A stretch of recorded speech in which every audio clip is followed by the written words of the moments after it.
Fillojmë rubrikën Mjeku në studio, ku diskutojmë për problemet të ndryshme shëndetësore. Sot fokusi i kësaj jave, pra i kësaj dite në fakt është java e ndërgjegjësimit për rezistencën antimikrobike. Çka është kjo rezistencë dhe çysh është e lindur, fitohet gjatë rrugës, ka të bëjë me antibiotikët, çka saktësisht duhet të dimni si qytetar, për shkak se është ngritur si një problem global kjo rezistenca antimikrobike. Do të diskutojmë bashkë me mysafirë që e kemi në studio, që është drejtori i Departamentit të Mikrobiologjisë nga IKSHPK, Arsim Kurti, po ashtu udhëheqës i laboratorit referent për rezistencë antimikrobike.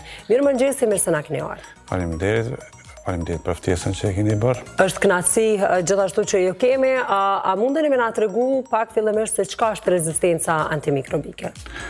Fillimisht, mbas izolimit dhe identifikimit të baktereve në këtë rast, paraqitet nevoja për përcaktimin e ndjeshmërisë së baktereve në antibiotike dhe kemioterapeutik.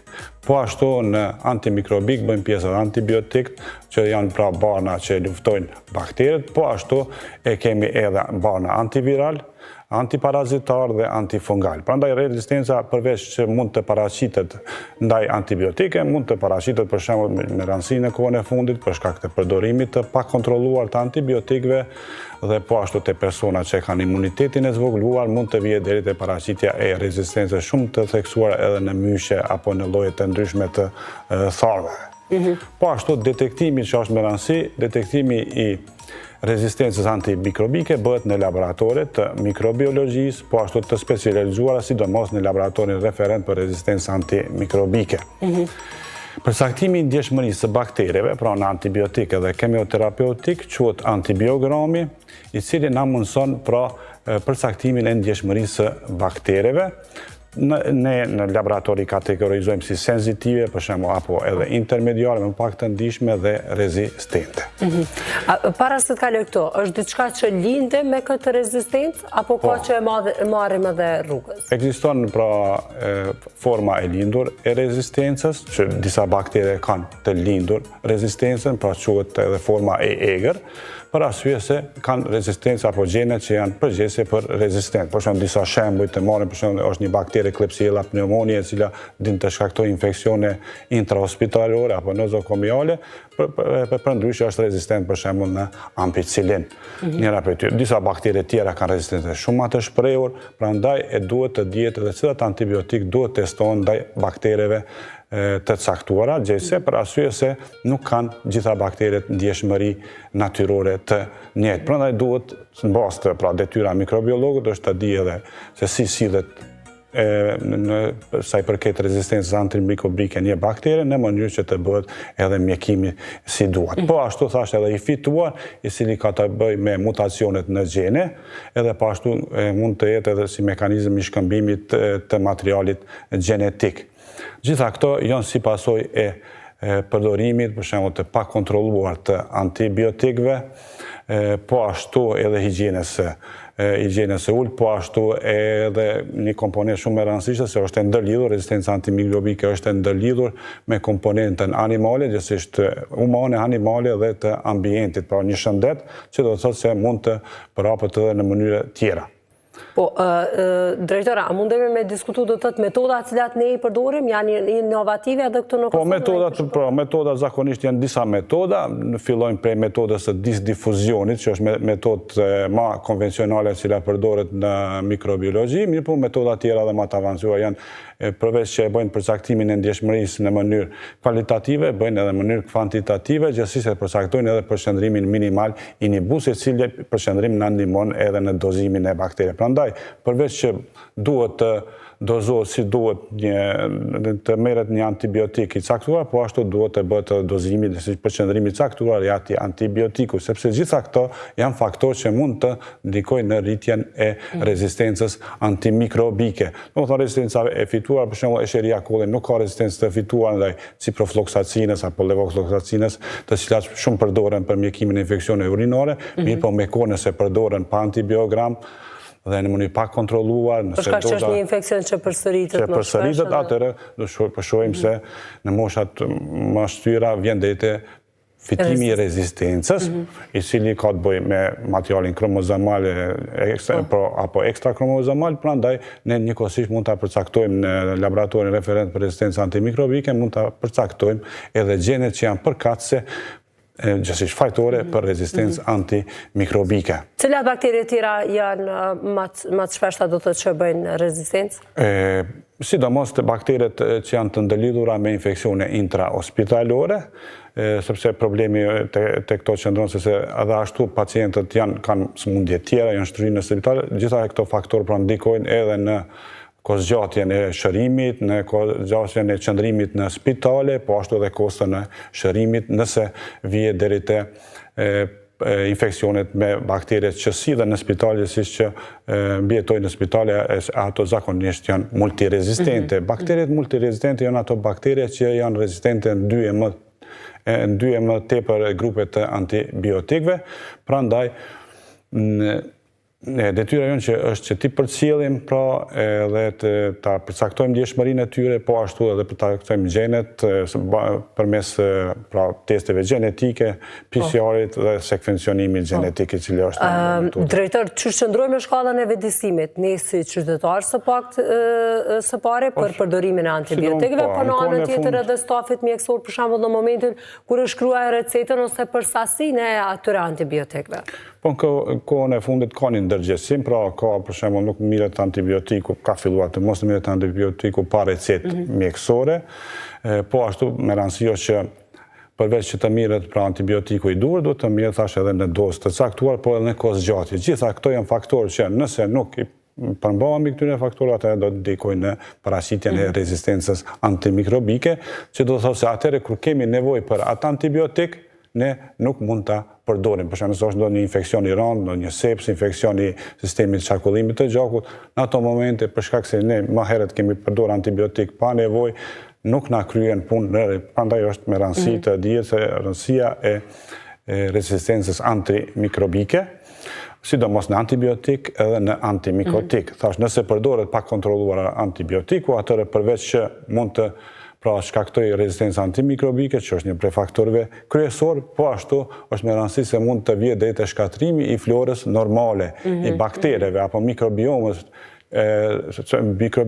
në organizmin e njeriut, sepse ne kemi florë normale, kështu që hap derën për infeksione tjera që janë oportune, që zakonisht e njerëzit që janë me imunitet të ruajtur nuk shkaktojnë infeksione, mirë po te personat me të imunokompromituar mund të shkaktojnë infeksione, sidomos infeksionet me tharme, me lloje të ndryshme të myshqeve, të cilat po ashtu ndikojnë në mortalitetin e morbiditetin e pacientit. Doktor, shpesht janë edhe doktorët e tjerë në fakt të cilët përshkruajnë antibiotik madje edhe qysh në fëmijëri të hershme, qysh prej fëmijë.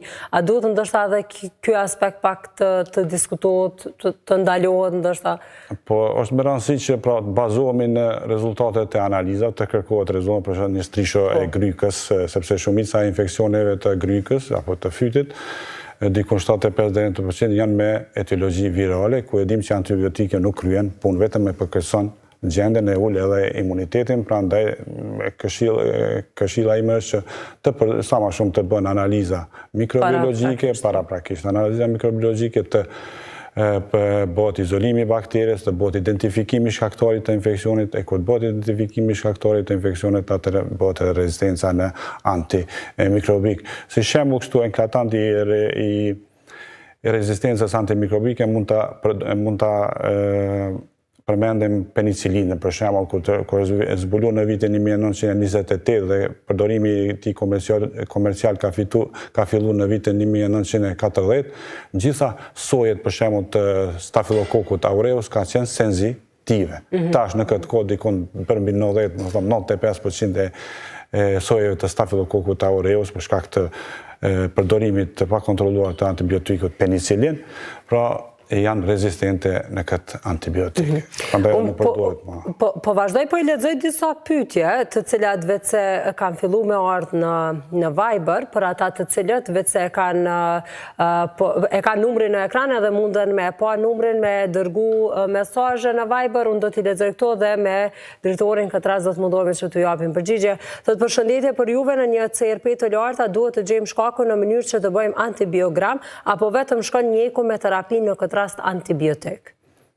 Po, CRP-ja është një komponent jo specifike e infeksionit, kështu që ne përmes edhe analizave tjera, zakonisht edhe pasqyra kompletohet edhe përmes analizave tjera biokimike, pasqyra e gjakut, dhe në fund të bëhet edhe po ashtu edhe shtrishoja e grykës nëse dyshohet për infekcion të traktit respirator të fytit, varësisht pra nëse për shembull duhet të merret këtë baza nëse dyshohet në infekcion të traktit respirator apo të infekcionit urinare, urina, prandaj varësisht prej sistemit I cili është atakuar, është infektuar, atëherë duhet të bëhet të mirët mostra adekuate edhe të sillet në laborator për identifikim të shkaktarit e njëkohësisht pra të bëhet edhe antibiogrami, si për saktimin ndjeshmërisë në antibiotik. Po. Kemi edhe një tjetër, thotë përshëndetje Agnisa Sar, më dhem një vesh, unë marr antibiotik dhe më ka lënë. Jam 68 vjeç, nuk shkoj te mjeku, vetë bleja amoxicillin. A është problem? Po, është problem për arsye se duhet të dihet shkaktari. Duket antibiotik më shpesh, kemi mësuar krejt.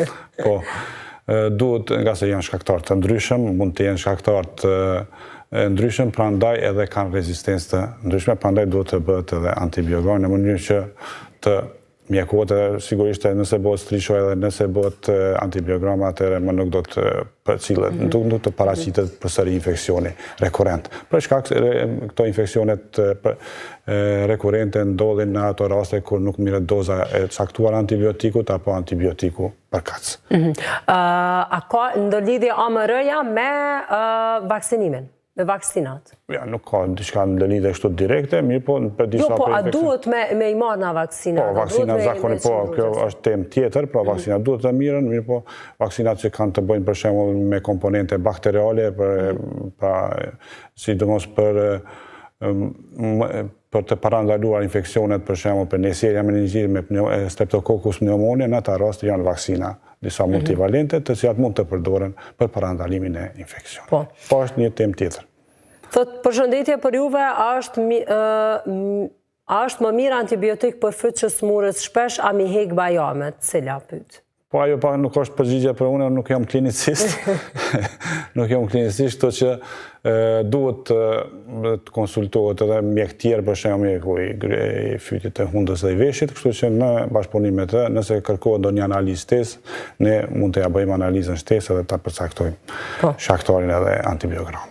I kemi edhe një koment tjetër që ne shpesh herë bëjmë këso krahasime, sidomos për ata persona që jetojnë në Kosovë kanë ndonjë familjar jashtë vendit, zakonisht I tregojmë edhe këto ndodhit sidomos shëndetësore, thotë përshëndetje nga Gjermania, ne këtu duhet të luftojmë vetë me një infekcion dhe nuk na japin as injeksione as antibiotik, kur I shohim në Kosovë sa shpesh I përdoren si bombona.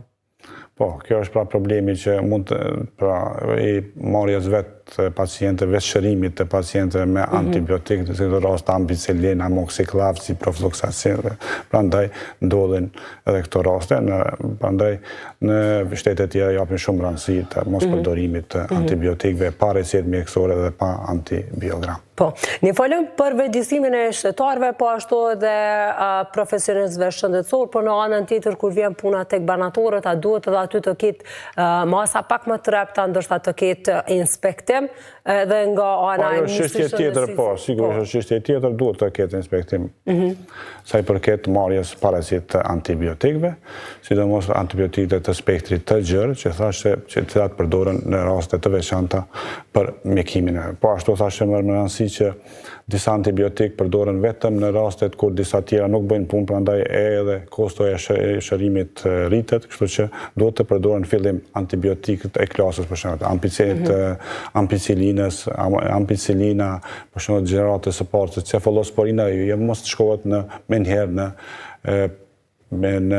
mjekimin me preparate të gjeneratës së tretë për cefalosporineve, që është edhe më kushtueshme, mirë po ashtu edhe që jepen kryesisht në parenterale. Prandaj, sidomos infeksionet e traktit respirator mund të fillojnë të mjekohen me preparate të ampicilinës, dikun 75% kryen punë, 25% mund të jetë edhe përmes amoxiklavit. Mirë po, me rëndësi është që të bëhet antibiografi, të bëhet analiza gjithse, të mirët mostra adekuate, të bëhet interpretimi i duhur i rezultateve. Po, apo bëhet mjaftueshëm fushat vedisuse në përgjithësi në krejt Kosovë në krejt... Besoj që po, në vitet e fundeve është bërë, sidomos në Ministrinë e Shëndetësisë janë disa programe për vedisim, po ashtu është e grupi ndërsektorial për veprim ndaj rezistencës antimikrobike, po ashtu ne marrim pjesë edhe në rrjetet të ndryshme të mbikëqyrjes së rezistencës antimikrobike, sidomos në Cezar, për shembull njëra prej tyre është Cezar, që ka të bëjë me shtetet që janë jo anëtare të Bashkisë Evropiane, është i rrjet i cili na mundson që të bëjmë për qëllën sidomos të mostrave invazive, që është rezistencës në mostrat invazive që nënkupton gjakun edhe lëngrun cerebrospinal, që janë mostra kritike. Po, drejtor, faleminderit shumë për këto informata, faleminderit për kohën që keni ndoa me qenë pjesë e emisionit mëngjesit, kënaqësi që ju patëm në studio. Faleminderit edhe juve, faleminderit. Ndërsa ne tani folëm për shëndetin, folëm sa e rëndësishme është do të thotë edhe metoda e identifikimit të rezistencës antimikrobike, sa e rëndësishme është patjetër edhe higjiena ku përmend edhe tutje gjatë bisedës, ne e folëm po ashtu edhe për rëndësinë e antibiotikëve të marrë nga një recetë, pra ta kemi të udhëzuar nga një recetë mjeku, po ashtu edhe mjekët profesionistës shëndetësorë në këtë rast të vedisohen më tepër pra të dinë edhe për sasinë e caktuar dhe rëndësinë e antibiotikëve. Gjitha këto ju mund të gjeni pastaj në kanalin zyrtar të Koavizionit në YouTube, ku postohen edhe bisedat, intervistat cilat i zhvillojmë këtu në studio, po ashtu dhe jashtë studios jo vetëm të emisionit mëngjesit, por edhe të emisioneve të tjera të Koavizionit. Ne tani ndrojmë temë të informacioneve dhe ndalemi tek vezët, çfarë rëndësie ka ky burim proteinash për trupin tonë dhe pse duhet që çdo herë të jetë pjesë e vaktit, sidomos të mëngjesit, në fakt do ta kuptojmë në bazë të një studimi të ri.